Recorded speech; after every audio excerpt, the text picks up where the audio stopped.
City union bank all in one ஆப்ல இருந்து video KYC மூலமா வீட்ல இருந்தே பேங்க் அக்கவுண்ட் ஓபன் பண்ணலாம். வீடியோ கால்லயே வெரிஃபிகேஷன் முடிஞ்சிரும். City union bank.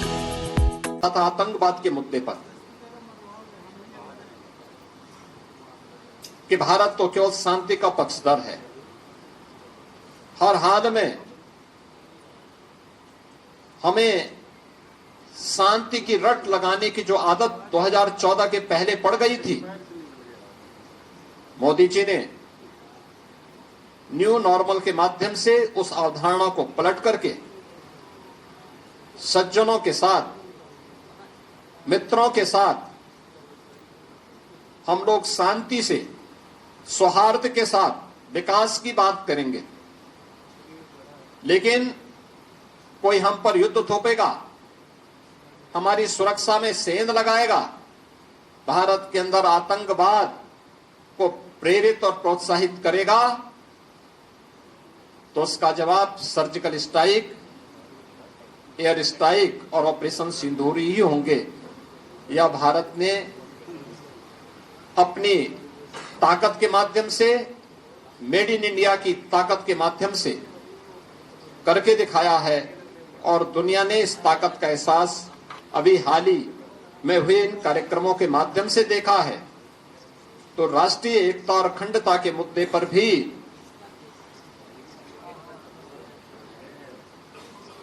1952 से लगातार भारत पर थोपे गए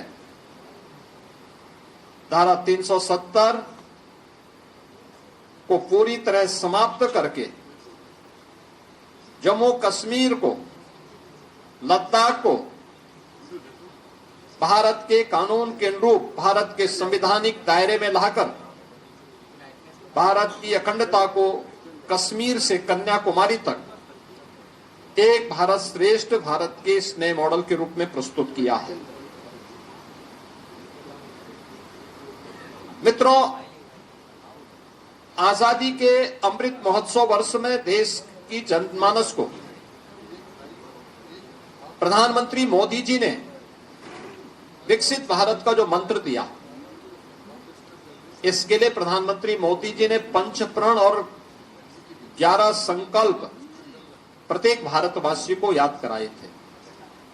ये पंचप्रण, और आपने देखा होगा ये 11 वर्ष के कालखंड इन पंचप्रण के दायरे में उन 11 संकल्पों को जीवन का हिस्सा मानते हुए ही आगे बढ़े हैं। ये पंचप्रण, विकसित भारत का संकल्प, गुलामी की मानसिकता से मुक्ति,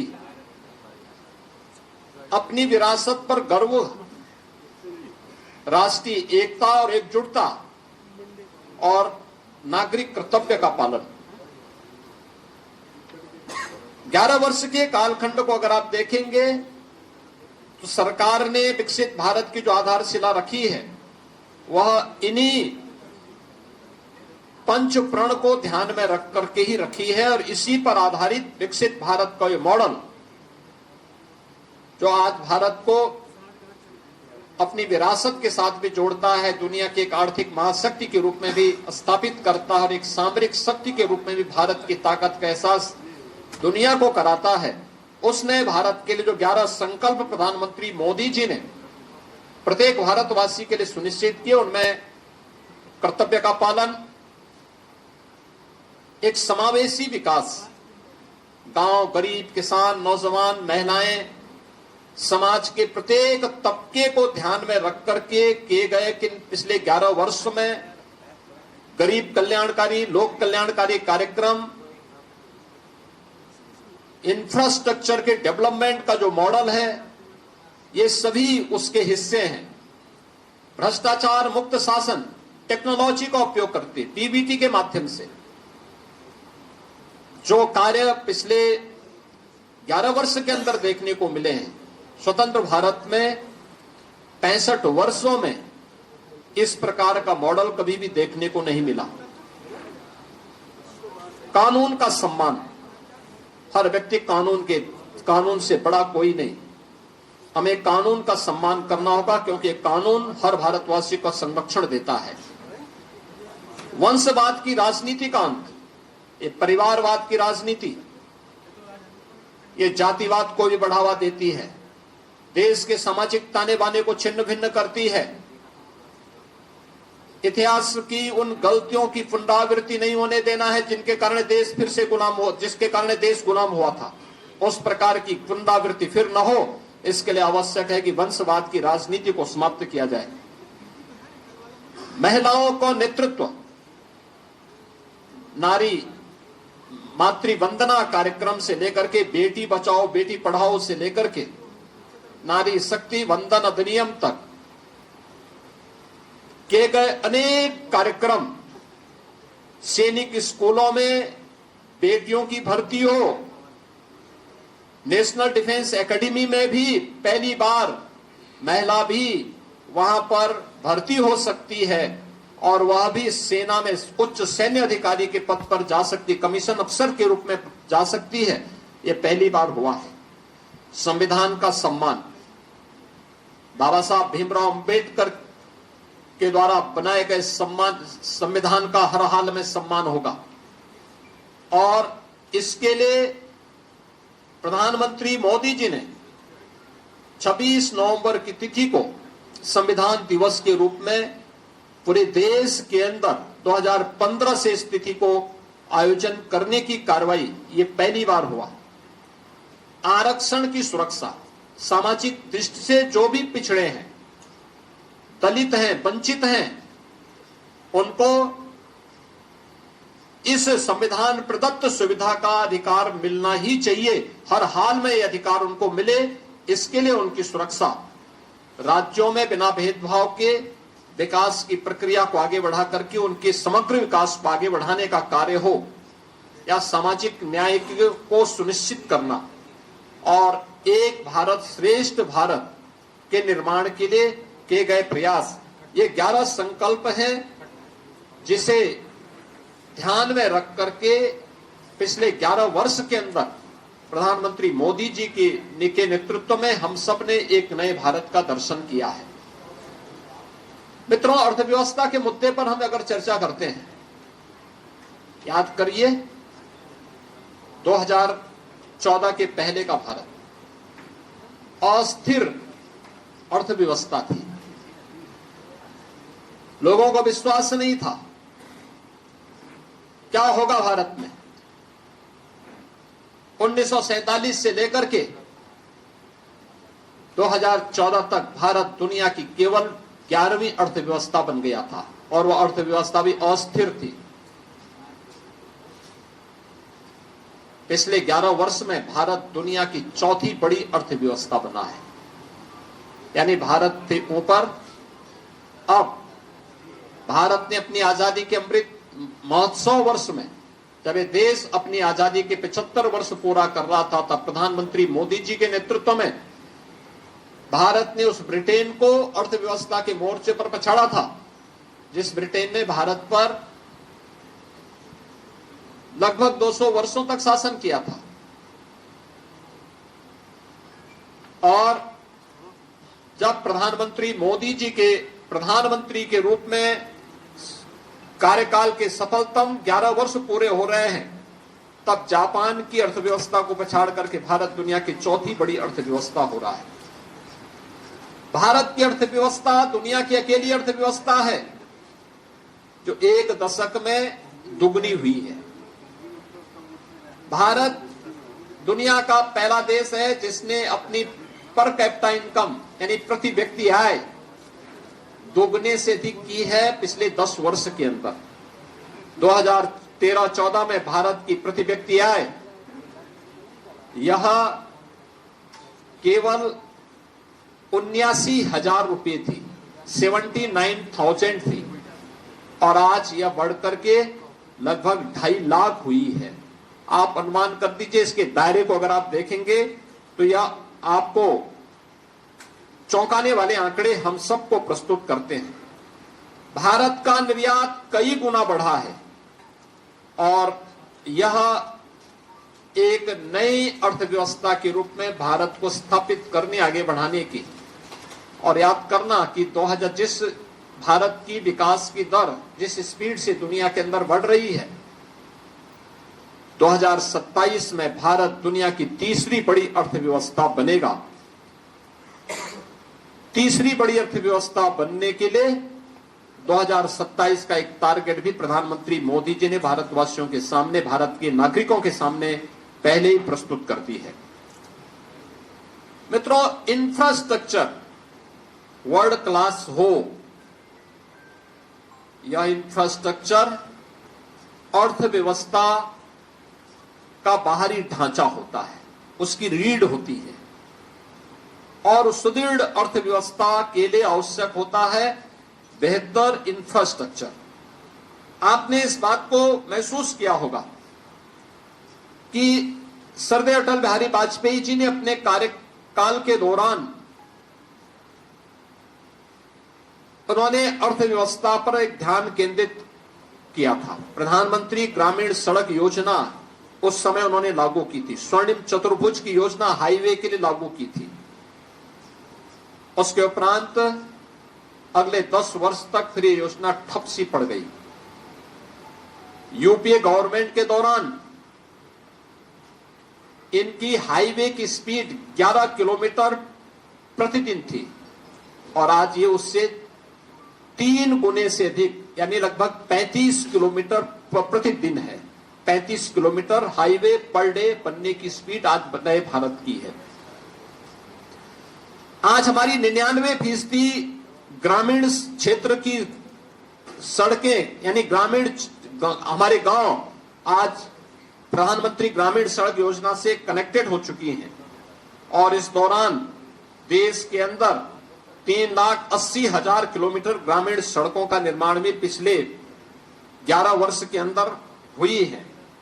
और इसी प्रकार से देश के अंदर हाई स्पीड कॉरिडोर के निर्माण के लिए भी कार्य हुआ, जिसमें 3,600 किलोमीटर का हाई स्पीड कॉरिडोर और देश की पहली रैपिड रेल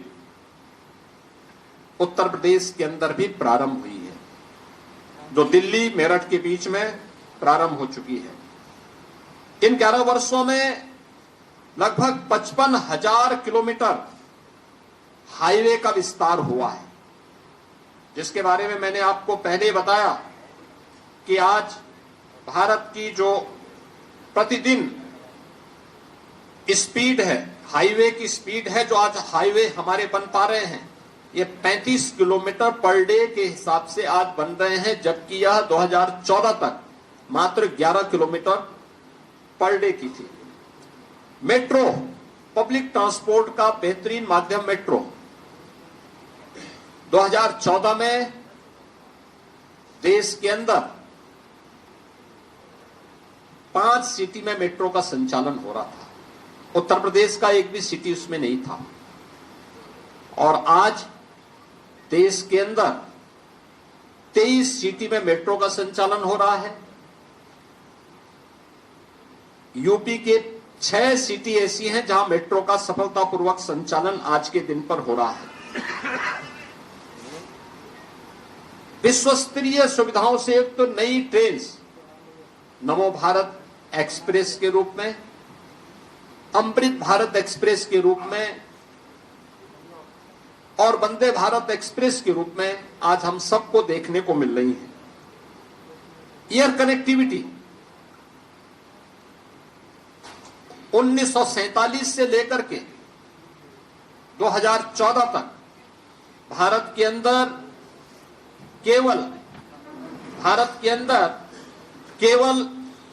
74 हाईवे बन पाए थे। 74 हाईवे बन पाए थे और आज इनकी संख्या बढ़कर के 160 हुई है। 160 एयरपोर्ट आज के दिन पर भारत के अंदर बन गए हैं। और उत्तर प्रदेश के अंदर अगर हम देखते हैं, उत्तर प्रदेश के अंदर यह संख्या अगर 2017 में केवल 2 एयरपोर्ट पूरी तरह और 2 आंशिक रूप से सक्रिय थे, तो आज के दिन पर उत्तर प्रदेश में 16 एयरपोर्ट पूरी तरह सक्रिय हैं और कार्य कर रहे हैं, जिनमें से 4 इंटरनेशनल एयरपोर्ट हैं और 5वां इंटरनेशनल एयरपोर्ट उत्तर प्रदेश के अंदर बहुत शीघ्र जेवर में गौतम बुद्ध इंटरनेशनल एयरपोर्ट के रूप में सामने आ रहा है। अन्नदाता किसान देश के अंदर राजनीतिक एजेंडे का हिस्सा 2014 में ही बन पाया था। सॉइल हेल्थ कार्ड हो,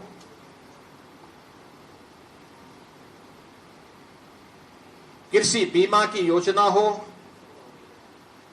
प्रधानमंत्री कृषि सिंचाई की योजना हो, प्रधानमंत्री किसान सम्मान निधि हो, ये वे योजनाएं एमएसपी की लागत का 1.5 गुना दाम की गारंटी हो, ये सभी पिछले 11 वर्ष की वे उपलब्धियां हैं, जिसमें देश के अंदर 11 करोड़ किसानों को 6,000 रुपए सालाना प्रधानमंत्री किसान सम्मान निधि की गारंटी, जिसके तहत अब तक 3,68,000 करोड़ रुपए डीबीटी के माध्यम से अन्नदाता किसानों के खातों में सीधे गए हैं। पीएम फसल बीमा योजना के माध्यम से 1,75,000 करोड़ रुपए की राशि सीधे इन अन्नदाता किसानों को उनकी फसलों की मुआवजा का मिला है। ये गारंटी प्रधानमंत्री मोदी जी की गारंटी है।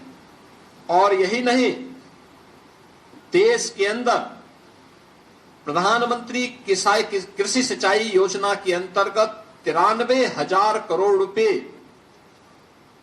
के निवेश के माध्यम से 112 सिंचाई की योजनाएं कंप्लीट हुई हैं, जिसके माध्यम से देश के अंदर 48 लाख हेक्टेयर लैंड को अतिरिक्त सिंचाई की सुविधा प्राप्त हुई है। पहली बार अन्नदाता किसानों के लिए प्रधानमंत्री मोदी जी के विजन के अनुरूप सीड से सॉइल हेल्थ एंड इंश्योरेंस तक, इरिगेशन एमएसपी से मार्केट तक की एक व्यापक अप्रोच अन्नदाता किसानों को देखने को मिली है। और इसका परिणाम था कि अन्नदाता किसानों की आमदनी को कई गुना बढ़ाने में मदद मिली है। इनाम जैसी एकीकृत यानी इंटीग्रेटेड जो राष्ट्रीय बाजार की प्रतियोगिता के माध्यम से अन्नदाता किसानों को मार्केट में अच्छा दाम मिले, इसकी एक व्यवस्था हुई है। और इसके माध्यम से अन्य तमाम प्रकार के कार्यक्रम, एफपीओज का गठन हो, मंडियों के नवीनीकरण की कार्रवाई हो, या गन्ना किसानों को समय से उनका गन्ना मूल्य का भुगतान। अगर हम उत्तर प्रदेश की ही बात करते हैं, 2017 के पहले उत्तर प्रदेश के अंदर चीनी मिलें बंद हो रही थी। बंद चीनी मिलों को औने पौने दाम पर जो कोऑपरेटिव की थी उनको बेचने की कार्रवाई तत्कालीन सरकारें करती थी।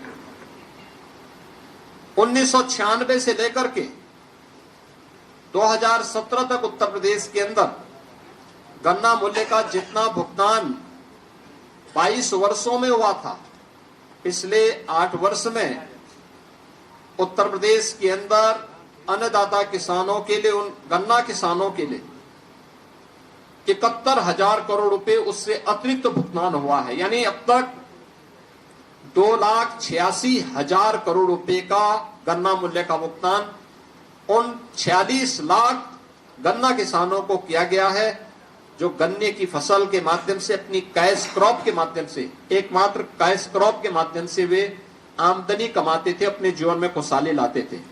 यह डबल इंजन सरकार की वह गारंटी है जो प्रदेश के अंदर देखने को मिली है।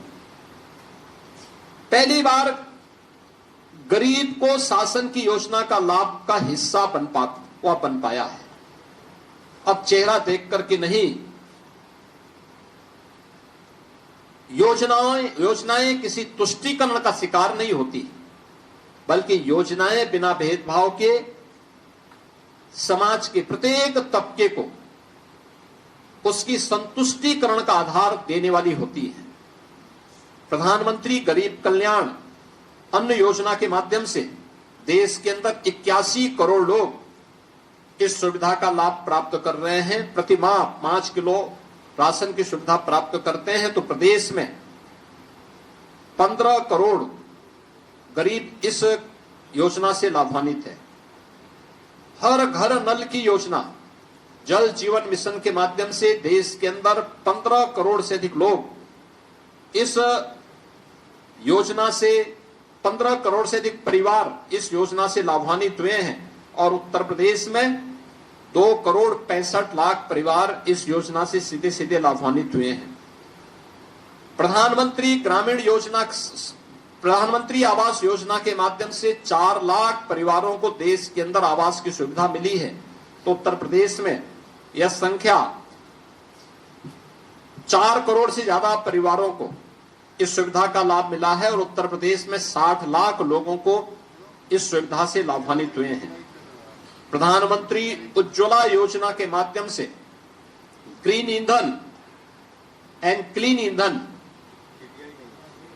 की सुविधा मिले, यह सपना साकार किया प्रधानमंत्री मोदी जी ने प्रधानमंत्री उज्ज्वला योजना के माध्यम से, जिसमें देश के अंदर 10 करोड़ 33 लाख परिवारों को फ्री में कनेक्शन उपलब्ध हुए हैं और उत्तर प्रदेश में 1 करोड़ 86 लाख परिवार इस योजना से लाभान्वित हुए हैं।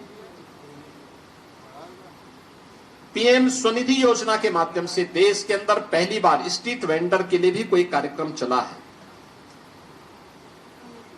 68 लाख स्ट्रीट वेंडर प्रधानमंत्री स्वनिधि योजना का लाभ प्राप्त किए हैं।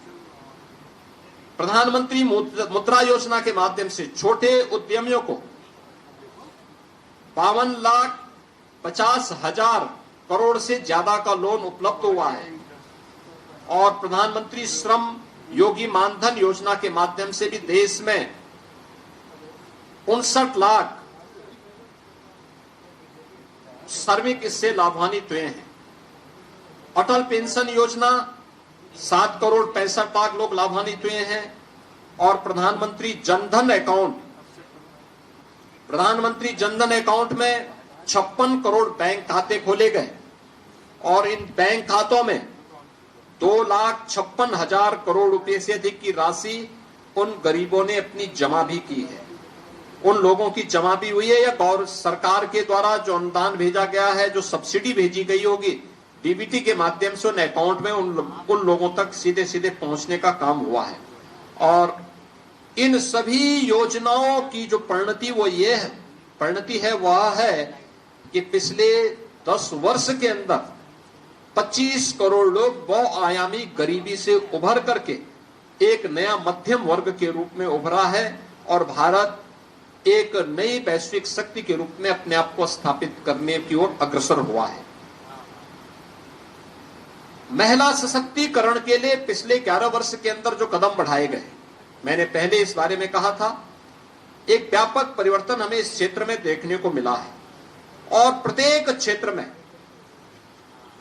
महिलाओं की सशक्त उपस्थिति आज हम सबको देखने को मिली है, जिसमें बेटी बचाओ बेटी पढ़ाओ का कार्यक्रम हो या मातृ वंदना का कार्यक्रम, 3 तलाक की कुप्रथा से मुक्ति का कार्यक्रम हो या फिर विधायिका में यानी संसद और विधानसभाओं में महिलाओं को 33% आरक्षण की सुविधा प्राप्त हो, इसके लिए किए जाने वाले प्रयास, ये सभी वे प्रयास हैं जो नारी शक्ति के सशक्तिकरण के लिए उठाए गए कदम हैं। लखपति दीदी योजना के अंतर्गत 3 करोड़ महिलाओं को लखपति दीदी बनाने का संकल्प और यह कार्यक्रम युद्ध स्तर पर देश के अंदर आगे बढ़ा है। स्वयं सहायता समूह के माध्यम से, महिला स्वयं सहायता समूह के माध्यम से 10 करोड़ महिलाएं 90 लाख से अधिक समूह के माध्यम से आज इस योजना के माध्यम से जुड़ करके कार्य कर रही हैं। प्रधानमंत्री मातृ वंदना योजना के माध्यम से देश में 3 करोड़ 98 लाख गर्भवती और धात्री महिलाओं को 18,593 करोड़ रुपए की राशि वितरित की गई।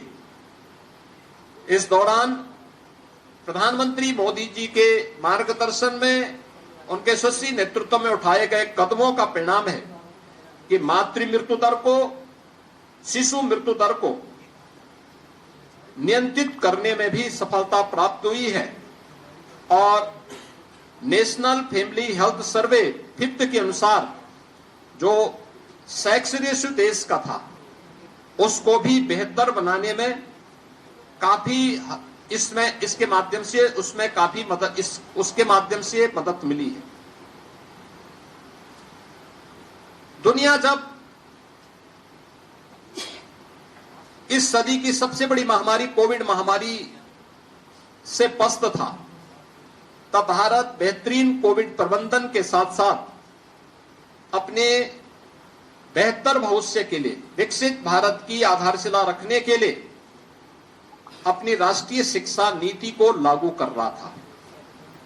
याद करिए, 3 दशक से लंबित थी ये योजना और 3 दशक में प्रधानमंत्री मोदी जी ने इस राष्ट्रीय शिक्षा नीति को 2020 में लागू किया। आज परिणाम है कि बेसिक एजुकेशन में पीएम श्री स्कूल के माध्यम से 14,500 से अधिक स्कूलों को बेहतर इंफ्रास्ट्रक्चर से आच्छादित किया जा रहा है। देश के अंदर इस दौरान आईआईटी, आईएम ये बने हैं, जिनमें 14 के बाद 8 नए आईआईटी, 7 नए आईएम का निर्माण हुआ। देश के अंदर पीएसयूज के माध्यम से जो रोजगार दिए गए, 8,60,000 से अधिक भर्तियां देश के अंदर हुई हैं और 490 से अधिक केंद्रीय यानी नए विश्वविद्यालयों का निर्माण भी देश के अंदर हुआ है।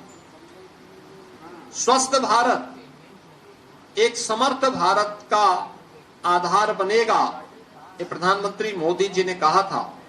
और आज याद करिए, पिछली सरकारों में कांग्रेस ने एक एम्स बनाया था, सरदार अटल जी ने 6 एम्स बनाए और मोदी जी के कालखंड में एम्स की संख्या हुई है 23। उत्तर प्रदेश के अंदर 2 एम्स बने हैं, एक गोरखपुर में, दूसरा रायबरेली में।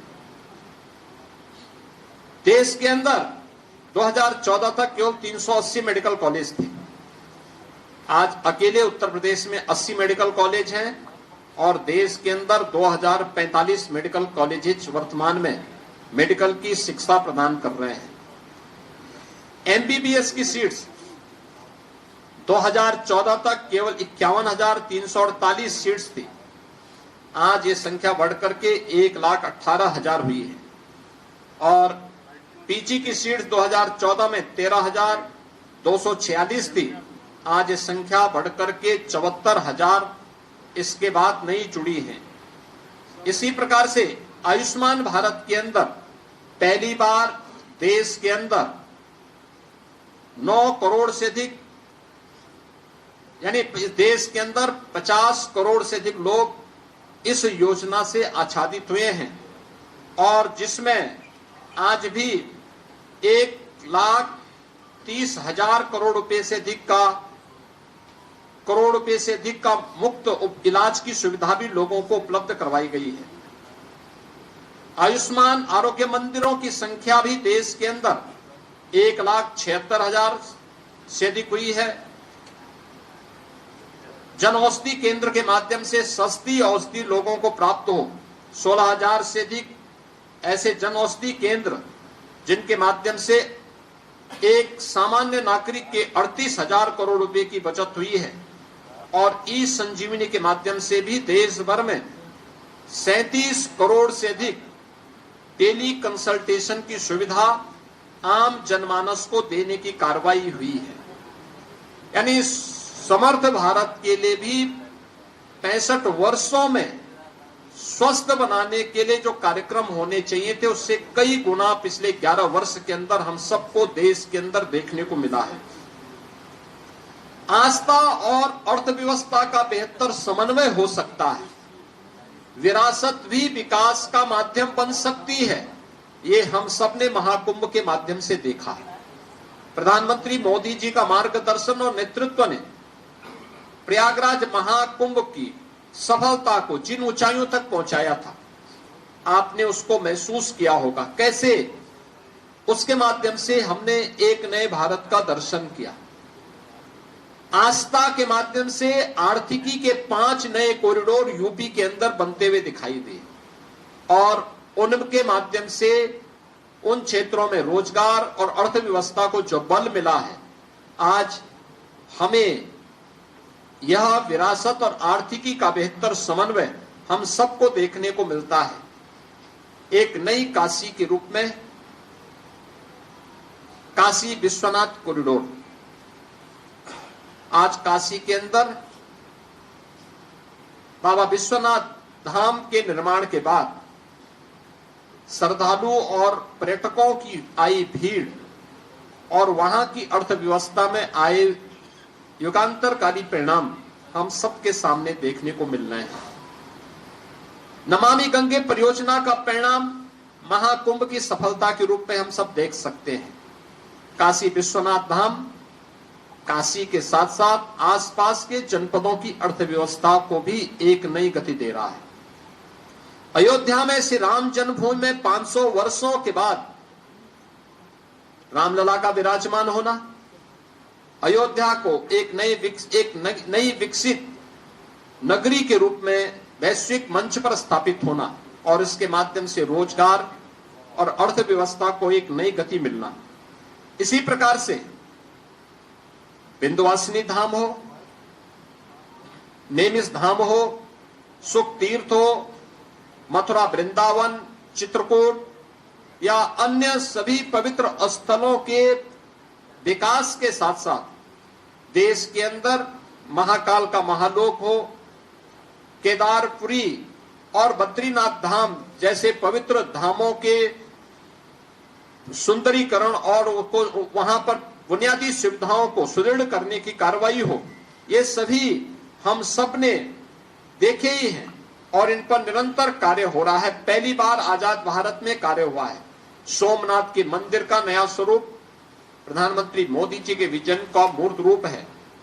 तो देश के अंदर पहली बार लौह पुरुष सरदार वल्लभ भाई पटेल की दुनिया की सबसे ऊंची प्रतिमा केवड़िया गुजरात में सरदार सरोवर तट पर, नर्मदा जी के तट पर स्थापित होना, यह भारत की विरासत के प्रति सम्मान का। बाबा साहब भीमराव अंबेडकर के पंच तीर्थों की स्थापना का कार्य, उत्तर प्रदेश के अंदर संत रविदास जी की जन्मभूमि चीर गोवर्धन का विकास, या फिर भगवान राम को हम तक पहुंचा, हम सभी आम जनमानस की मुक्तिदाता के रूप में प्रस्तुत करने वाले महर्षि वाल्मीकि की पावन साधना स्थली लालापुर को के विकास का कार्य हो, ये सभी हम सबको आज वहां पर देखने को, ये सभी कार्य हम सबको देखने को मिल रहा है। देश के अंदर अगर हम देखें तो चाहे वह प्रधानमंत्री संग्रहालय के माध्यम से देश के पूर्व सभी प्रधानमंत्रियों के देश के लिए जीवन और उनके योगदान की निष्पक्ष रूप से प्रदर्शित करने का कार्य हो, या फिर नेताजी सुभाष चंद्र बोस का भारत के स्वतंत्रता आंदोलन में किए गए योगदान के प्रति कृतज्ञता ज्ञापित करने का कार्य, इंडिया गेट के पास उनकी भव्य प्रतिमा के अनावरण के माध्यम से, या जलियांवाला बाग परिसर के पुनरुद्धार के कार्य हो, ये सभी इस बात का उल्लेख करते हैं कि प्रधानमंत्री मोदी जी ने विरासत को विकास के साथ जोड़ने का जो कार्य किया वो हम सबके सामने है। 15 नवंबर की तिथि जनजातीय गौरव दिवस के रूप में भगवान बिरसा मुंडा की जयंती के रूप में मनाया जाए, इसके लिए उनके जनजातीय विरासत को हम संरक्षित करने का कार्य म्यूजियम के माध्यम से भी प्रस्तुत करें। लोक माता अहिल्याबाई की 300वीं जयंती का कार्यक्रम पूरे भारत अखिल भारतीय स्तर पर लोक माता की दूरदर्शिता के अनुरूप हम लोग आयोजित करें, ये कार्यक्रम जिस भव्यता के साथ हुए हैं, ये सभी आज उन कार्यक्रमों को जोड़ने के कार्यक्रम है ही, साथ साथ काशी तमिल संगमम का कार्यक्रम, दो सभ्यता और दो संस्कृतियों को आपस में जोड़ करके राष्ट्रीय एकता को, एक भारत श्रेष्ठ भारत की परिकल्पना को साकार करने का कार्यक्रम, यह भी प्रधानमंत्री मोदी जी के नेतृत्व में आज हम सबको देखने को मिल रहा है। मित्रों, 11 वर्ष का प्रधानमंत्री मोदी जी का एक कार्यक्रम, हमने इस बात को बहुत स्पष्टता के साथ हम आज महसूस करते हैं कि 11 वर्ष का एक कार्यक्रम हम सबके लिए तकनीक से, मोदी जी का जो स्पष्ट कहना था कि जहां तकनीक है वहीं तरक्की है, और जीवन के प्रत्येक क्षेत्र में उन्होंने इसको महत्व दिया है। जहां भाजपा की सरकार है वहीं गरीब कल्याण भी है। आपने देखा होगा भारतीय जनता पार्टी की जहां सरकारें हैं, मोदी जी का स्पष्ट कहना है, और उन चीजों को हमने वहां देखा है। शासन अब केवल हम शासन में बैठे इस आधार पर हम केवल अपना अधिकार जताएं नहीं, शासन सेवा का माध्यम बनेगा। सरकार आम जनमानस के साथ सहभागी बनेगी, और सुशासन अब संस्कृति के रूप में हमें देखने को मिल रही है। 11 वर्ष के प्रधानमंत्री मोदी जी के शासन काल को हमने इन रूपों में देखा है। 11 वर्ष का यह कार्यकाल सेवा को संकल्प के रूप में, सुशासन को संस्कृति के रूप में, और सुरक्षा को सर्वोच्च प्राथमिकता देता है। यही है नया भारत, और यही है विश्व का नए भारत पर विश्वास। प्रधानमंत्री मोदी जी का 11 वर्ष का यह कालखंड, यह कार्यकाल नए भारत को एक विकसित और आत्मनिर्भर भारत के स्वर्णिम कालखंड के रूप में प्रस्तुत करता है। इस स्वर्णिम कालखंड के लिए हम उत्तर प्रदेश सरकार और उत्तर प्रदेश वासियों की ओर से आदरणीय प्रधानमंत्री जी को बधाई देते हैं, उनका हृदय से अभिनंदन करते हैं। धन्यवाद।